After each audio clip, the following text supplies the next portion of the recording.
వెలుతురు టీవీకి స్వాగతం. నేను సుమలత.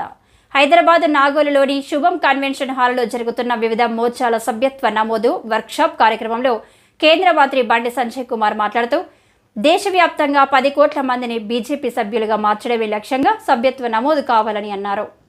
ప్రపంచంలోనే అత్యధిక సభ్యత్వమున్న ఏకైక పార్టీ బీజేపీ పార్టీ. తెలంగాణలో అత్యధిక మందిని బీజేపీ సభ్యులుగా బీజేపీ సభ్యులుగా చేరండి అని తెలంగాణలో ఎంపీ ఎన్నికల్లో బీజేపీకి 77 లక్షల ఓట్లు వచ్చినాయని 77 లక్షల మందిని బీజేపీ సభ్యులుగా చేర్పించేందుకు ప్రయత్నించండి అన్నారు.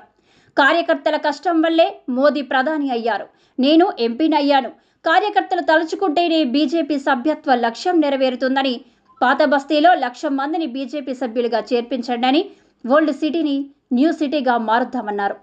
ఒక్కో మోర్చాకు నిర్దేశించిన సభ్యత్వ నమోదు లక్ష్యాన్ని అధిగమించినోళ్లకు ప్రధానితో సన్మానం చేయిస్తానని, బీజేపీకి ఇతర పార్టీలకు ఉన్న తేడాను వివరించి బీజేపీ సభ్యులుగా మార్చండి అని అన్నారు. దేశాన్ని ముక్కలు చేసిన party Congress party. 370 article, Babri మసీద్, వక్ఫ్, మైనార్టీ చట్టాలతో పాటు కుటుంబ పాలన, రాచరిక పోకడలతో దేశ ప్రజల ప్రయోజనాలు తాకట్టు పెట్టిన పార్టీ కాంగ్రెస్ పార్టీ అని, సిద్ధాంతం కోసం మంత్రి పదవులనే వదులుకున్న పార్టీ బీజేపీ పార్టీ అని అన్నారు.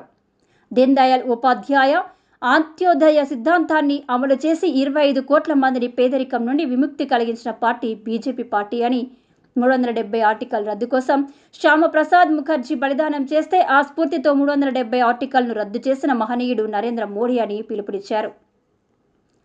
ఉచిత బియ్యం పొందుతున్న 80 కోట్ల మంది బీజేపీ సభ్యులుగా మారండి అని, ఉజ్వల గ్యాస్ కలెక్షన్లు పొందిన ప్రతి మహిళ బీజేపీ సభ్యులుగా మారాలి అని, బీజేపీ ప్రభుత్వ ఫలాలు పొందిన ప్రతి ఒక్కరిని బీజేపీ సభ్యులుగా మారాలి అని, కాంగ్రెస్, బీఆర్ఎస్, కమ్యూనిస్టులు ఈ దేశానికి చేసిన త్యాగాలేంటి అని, ఇందిరా, రాజీవ్, సోనియా, రాహుల్ గాంధీల కుటుంబ పార్టీ కాంగ్రెస్ పార్టీ అని, తెలంగాణ కోసం 1,400 మంది యువత బలిదానం చేస్తే వాళ్ళ త్యాగాలతో అధికారాన్ని అనుభవించిన చరిత్ర కేసీఆర్ కుటుంబానిదే అని అన్నారు.